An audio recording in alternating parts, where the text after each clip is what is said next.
15-летний Георгий Абросимов о начале войны узнал от соседского мальчишки, который младше его на 2 года. Алексей Селиванов, так звали его, бежал навстречу Георгию и кричал: «На нас японцы напали». О том, что война была с Германией, Георгий Абросимов узнал только через неделю после того, как вернулся домой, перепахав поля. В то время Тувинская Народная Республика была отдельным государством и только 11 октября 1944 года вошла в состав СССР. Несмотря на это, не только ТНР, но и весь мир боролся против фашистов. Как не допустить начала войны, рассказал ветеран Великой Отечественной войны. Слушать можно слушать всякому.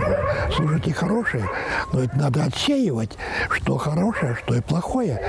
Вот скажи такому маленькому, чтобы он тебя там, убил кого-то или там напакостил, он ведь это будет делать. А скажи ему нельзя, он тоже не будет. То есть убеждать надо каким-то образом.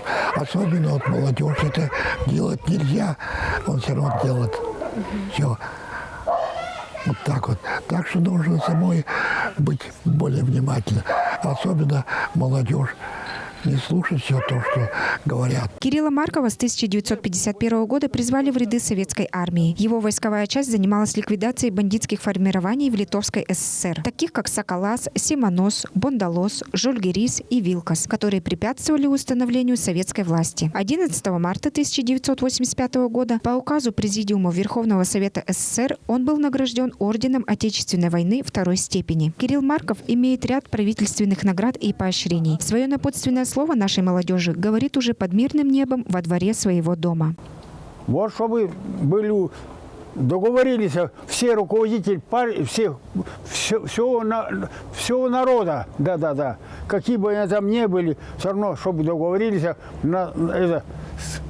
жить мирно, трудиться. Иван Родников рассказывает, что хотел пойти в летчики, но так как образование всего 4 класса, сразу забраковали. Вместо этого попал в автополк. Сейчас уже ходит тяжело, но помнит все до мелочей. Чтоб не допустить войны, считает, нужно трудиться. Чтоб не было войны, все собирались и договаривались, чтоб мирно было. Как рассказали наши ветераны, чтобы не допустить войны, нужно работать руками и головой, слышать внимательно то, что говорит твой оппонент, решать вопросы мирно и только диалогом. А мы, в свою очередь, желаем нашим ветеранам здоровья и благополучия. Благодарим за чистое небо над головой. Спасибо вам за мир. Алдынкыз Буян Буян Ойон, Кузел Сарых Сарен, Тува 24.